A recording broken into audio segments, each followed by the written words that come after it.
Let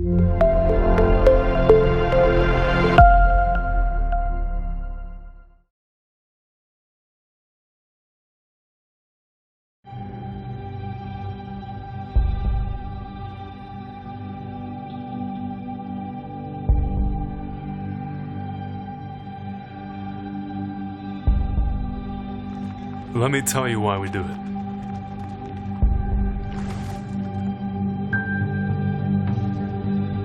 Because we were born to play. Because it's in our blood and in our bones. Because God gave us talents, passions, and opportunities. And when we're playing sport, we know we were made for this. Yet we spoil it. We don't play the way God wants us to. We so often use sport to serve ourselves, to earn love, identity, glory, security, success, approval for ourselves. We rejected God. We try to replace Him and face the consequences. But God loved us and reached out to us through His Son, Jesus, who lived among us, who died for us so we can be forgiven, to free us from our sin. He rose up from death and offers us new life, a new relationship with God for everyone who returns to Him. That's why there's a new way to play. Wherever we are, whatever our sport, we remember God's love for each one of us. We remember the new life He's called us to. And now we play with joy and freedom, the sport we were born to play.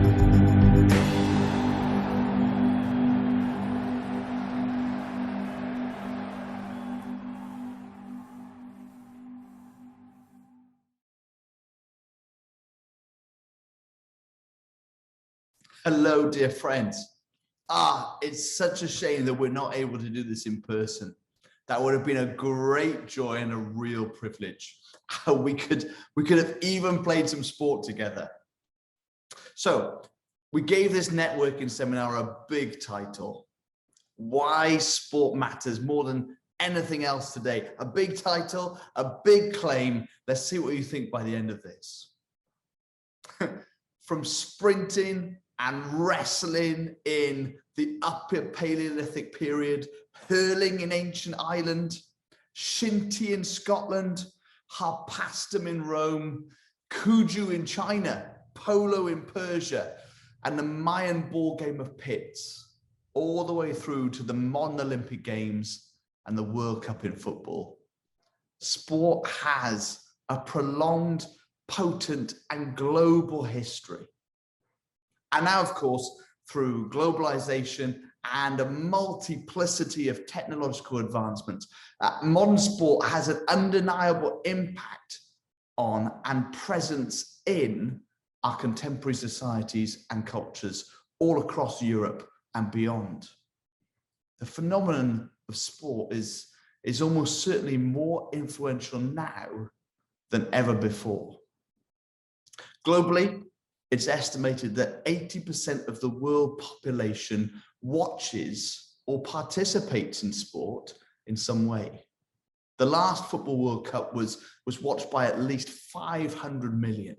The Super Bowl was watched by over 90 million.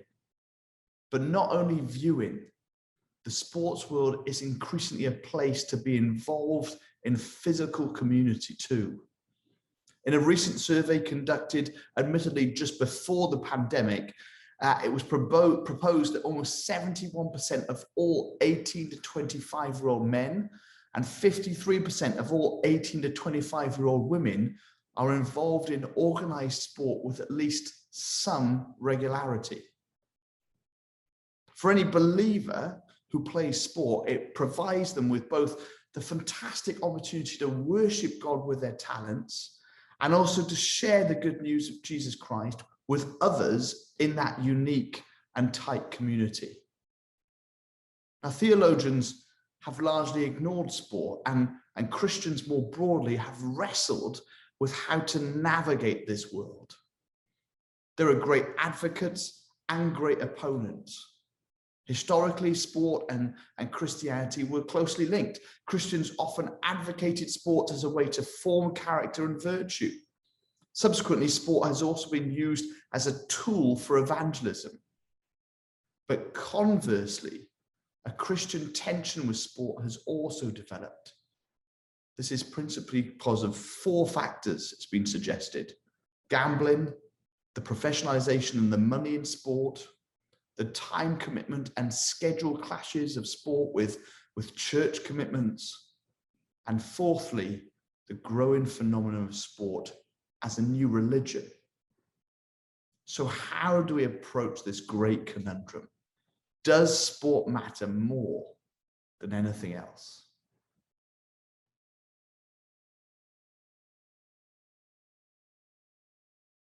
And it wasn't the point of trying to play for a professional team, but just playing football for a team was my goal. So so that was when it came alive. And I think playing at school just with friends and stuff, there was always this element of wanting to beat your opponent.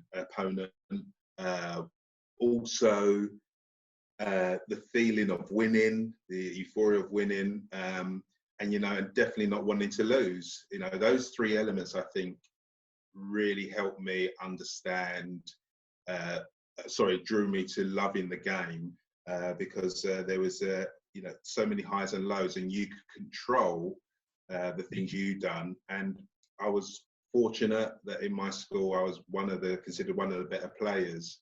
So I was able to enjoy it from a place of there could be a possibility of going through to be a professional. But the whole thing about it was, for me, competition, bit of showing off as well, you know, scoring goals, you know, because I was an attacker in my younger days. Had to go back a little bit as I got older, but I was a striker, and even showing off and things like that was something that allowed you to enjoy the sport in a way that you probably wouldn't have got in anything else outside the sporting arena.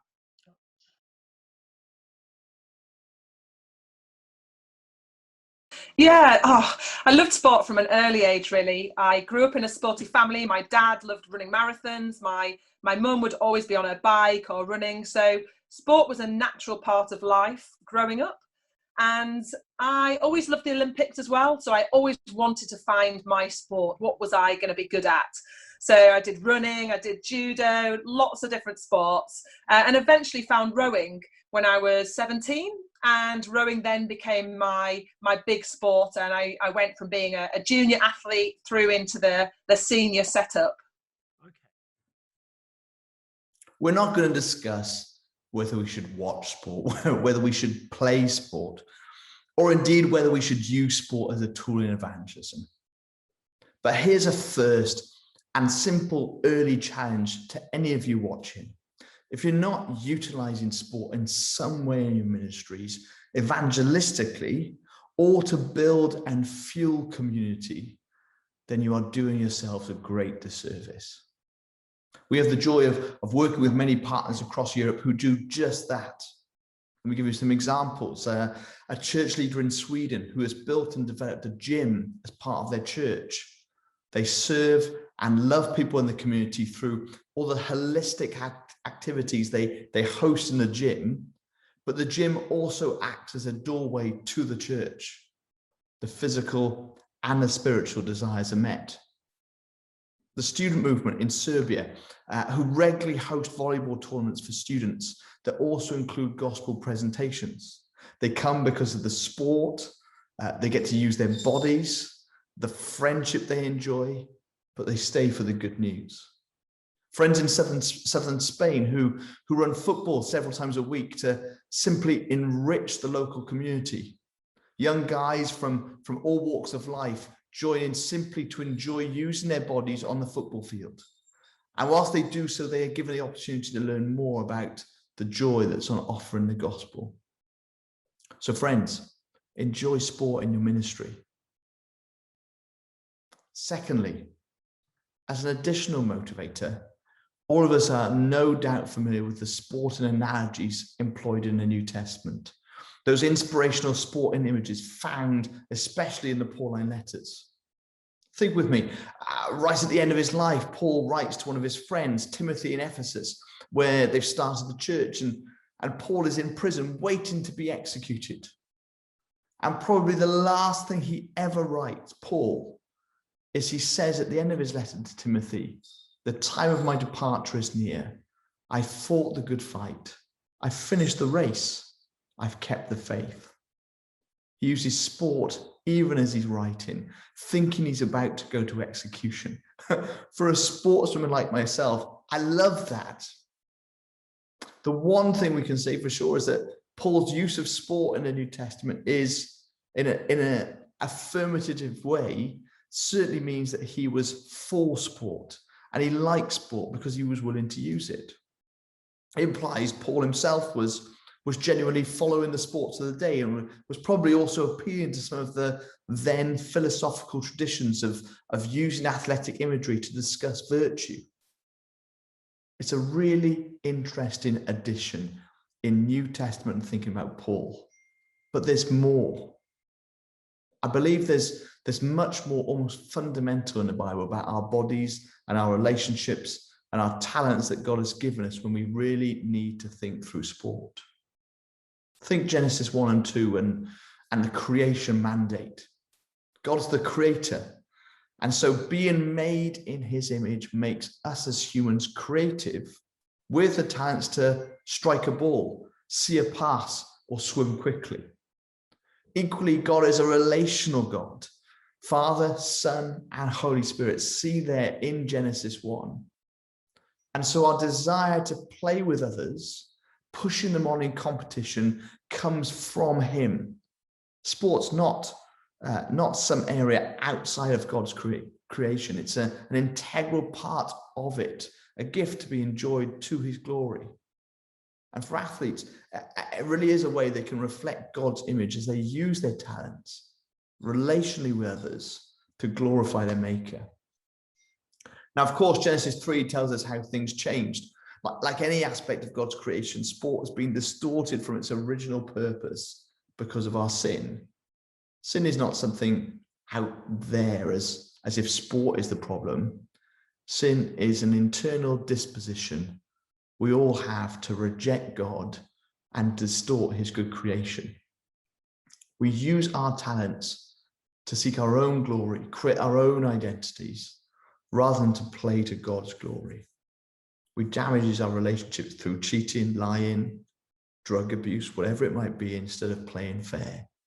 And sin infects sport just as it does every area of human life.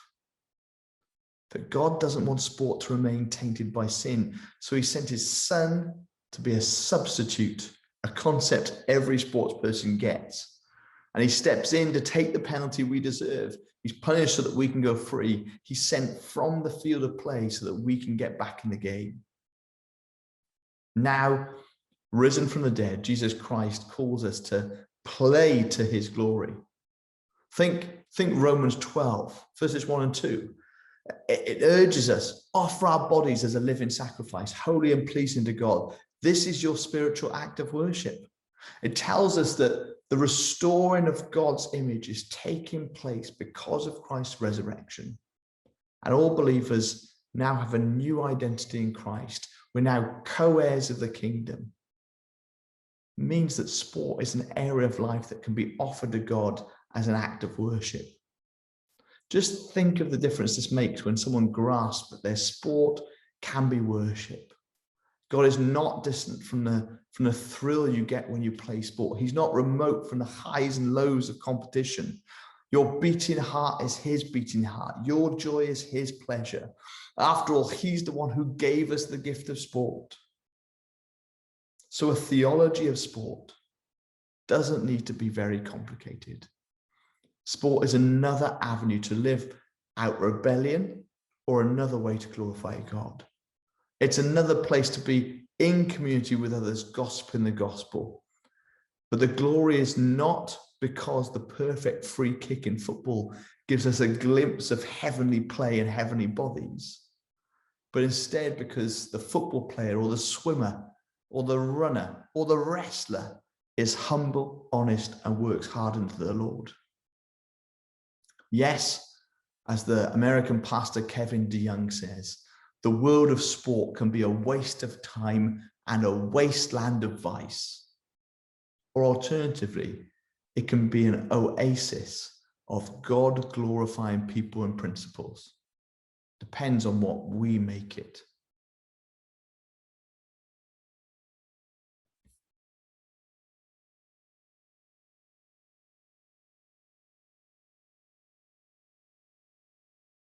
It wasn't until a year after, because I work in terms of the football season. So I think it was August 2001, I made a commitment to follow Jesus. August 2002, I'd been told by the manager that I could leave the club. And now this is where the Bible came alive for me in a way that was for today. And with the manager telling me that I could leave the club, the emotions came flooding back of when I was 20 years old and I got told that I could leave Charlton. I wasn't, surplus to requirements. But all the emotions came back: rejection, failure, what's the future hold? Am I ever going to play football again? Now, as a 28-year-old, 29-year-old, the same things, but now I'm coming to the end of my career. And the chaplain just, phoned me, called me and just said, Lynn, how you doing? And I told him what the manager has said. He said, Lynn, it's fine. God knows this. He's got a plan for your life. You'll be okay. And I thought, well, if that plan means me leaving this club, I don't want to go, we're settled, And he said, don't worry, Lynn, don't worry about the manager. He said, just play for God. He's giving you the gift, just honour him in what you do. And I thought, how am I going to do that? And the following morning, the manager that said I could leave, we literally walk in the building together, and I'm angry, really angry. And I can remember the chaplain's voice just saying, don't worry about the manager, just train and play like you're doing this for God. And I was like, oh, well, okay. After a couple of weeks, I had this freedom. Again, it wasn't overnight. It was like, well, it doesn't matter what the manager thinks. Lord, you've given me the gifts. You've given me the talent. No matter what the outcome, I'm doing this for you. After a couple of weeks, the manager says to me, Linville, your attitude's been great. He said, I'm not going to sell you now. Personally, I think he just couldn't sell me. No one wanted me. But he said, your attitude's been great. I want people like you around the club. Now, Greg, in my head, nothing had changed. But physically, with my training and everything like that, and what he was looking at, something had changed. And I could only put down that I wasn't concerned about the people who were making decisions about me. I was only thinking, well, if I can be 100% and give everything because you've given me the opportunity to, God, I'll do it. And that's where there was an exchange, but nothing here had happened, but something happened in here. And going forward, I played the next 7 years with complete freedom. And what I mean by that is, I still got nervous before games. I still worried about the strikers I was going to face. I still worried about form. I still worried about the things that can impact your performance. I still worried about those things. But underlying, what killed all of that and gave me a peace was, okay, God, I can't do anything more than, I can't affect the result. I can't affect what the forwards do, if they score, if they don't score, but what I can affect is me. And the best way for me to affect this game in any which way is just give it 100%. But Lord, I'm not doing it for the people on the bench, the stadium. I'm not doing it for them. I'm doing it for you. And the pressure that fell off of me was immense. I carried a fear of failing, rejection and all that. I'd carried that from the age of 14, 15, right the way through to 28. And then all of a sudden, it's like I was playing football with nothing on me, no fear or anything. But I was able to enjoy it the way that I felt I should have been enjoying it, as I was coming through the game. So 1, use and engage with sport. 2, delight in sport and what you can play with your bodies and encourage others to do the same. It's a gift. And then 3, here's the last thing. When Jesus spoke with his disciples for the final time, he laid down the following challenge. So this is Matthew 28. All authority in heaven and on earth has been given to me. Therefore, go and make disciples of all nations, baptizing them in the name of the Father, of the Son, and of the Holy Spirit, and teaching them to obey everything I've commanded you. And surely I am with you always to the very end of the age. Jesus leaves his followers with a clear and simple command. People need to hear about me, so go out into the world and tell them. There's nothing passive about Jesus' final instructions. He calls the disciples to go, but that command was not just for those who were with him at the time, but for all Christians. And the call remains today to intentionally go out into the world and to make disciples. Disciples who understand what Jesus has done for them through his death and resurrection, and who are committed to following and obeying him. Jesus says that these disciples would come from all nations, from every corner of the globe. The word used here is ethne, which is translated as nations, and simply means people groups and cultures. In other words, Jesus calls us to make disciples of all people groups. Let me go back to that graph I showed you at the very beginning. Now, this represents some 300 million people over the age of 18 in Europe. And you can see the first category, those who play sport regularly. According to this EU research, those playing sport regularly in Europe, that's those who are playing 5 or more times a week, represents approximately 25 million. Of course, if you include those who play maybe 2 or 3 times a week, it's so much more. Friends, whether we like it or not, there are few bigger people groups in the world today than that of sport. Sport has never been so popular and so participated in as it is now. And the call from Jesus to make disciples of all people groups undoubtedly applies to making disciples in the world of sport. It's such a distinct and influential culture. And it's also a world where strikingly few people are followers of Jesus. 25 million people in Europe playing sport daily. That's a group of people that's bigger in size than the majority of the countries in Europe. With his final words there in Matthew, Jesus calls us to go and make disciples of all nations. And in doing so, calls us surely to make disciples in the world of sport. And this command from Jesus is important and it's exciting, but it's also challenging. Of course, we wouldn't be alone if we found sharing our faith a daunting and often nerve-wracking experience. And Jesus is well aware of this, which is why the command is surrounded by 2 crucially important facts. Jesus has all authority in heaven and on earth, and he's always with us. So the third point for me is simple. Number 1, use and engage with sport. Number 2, delight in sport and what you can play with your bodies and encourage others to do the same. It's a gift. And 3, join us in reaching the world of sport for Christ. Those who compete, who live their lives constantly in that world. For every Christian, the challenge of Jesus' final words is clear. Go and make disciples everywhere, being confident that Jesus is in charge and is with you. And for sports people, perhaps the call is a little bit more specific.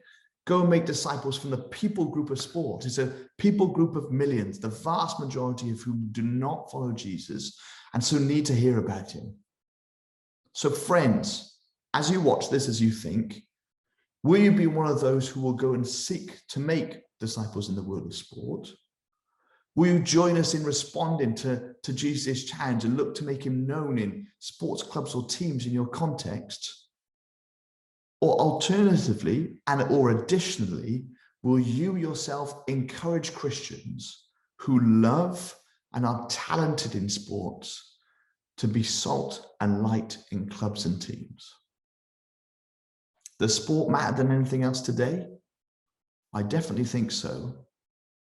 But we don't use it enough. We don't enjoy it enough. We don't see it as a gift. And we are so often neglecting it as a group of people in need of Christ.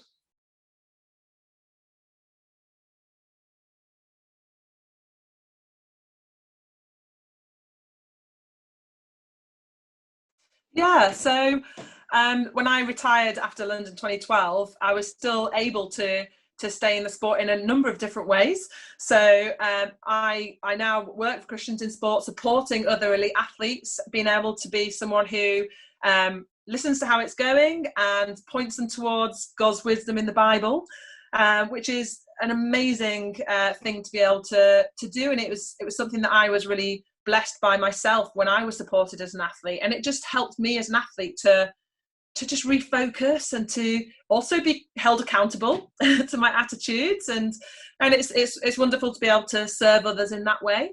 I also still am involved with my rowing club as a mentor, and also with GB Rowing as a mentor. Again, just being able to share the lessons I learned in my sport through the ups and downs, because when you're in sport, sometimes you can just feel like it's the end of the world, or it's only you that's suffering in that way, or if you're injured, it's so isolating. So actually being able to draw alongside athletes and encourage them, both in their sport because we love it, and also in their faith because that's what grounds us and that's what brings perspective and real joy ultimately.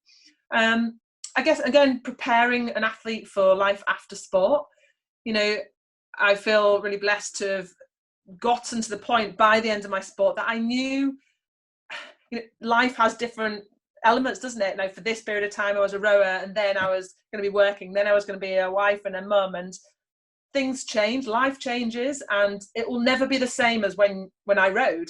That was a unique environment and group of people, and life will look different after that. But actually, God gives us passion in the next element of life and gives us purpose, and he is the unchanging stability and foundation in our lives as well. So being able to encourage athletes in that, because it is hard when you retire, just to keep their security and identity and foundation in their faith.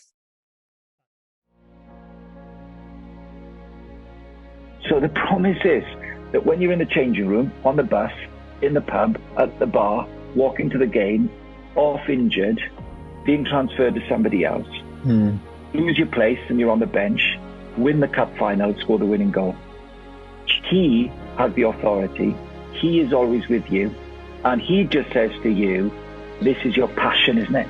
Sport. This is your passion. I put you here. I give you the gifts. Pray, play, say. Do it together with others. Get the support of others and get amongst it. And by the way, my friend, I'm in charge, not you. And I'm here. So get on with it. Sports people have to be bold. Be bold.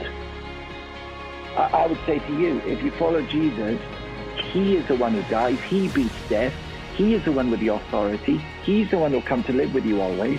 He will give you new life. But he will say to you, go on, man. Go and be my apprentice in sport. And pass me on. See what I do with it. And enjoy your sport while you do it, my friend. Enjoy your friends. So what a brilliant thing it is to be a Christian in sport.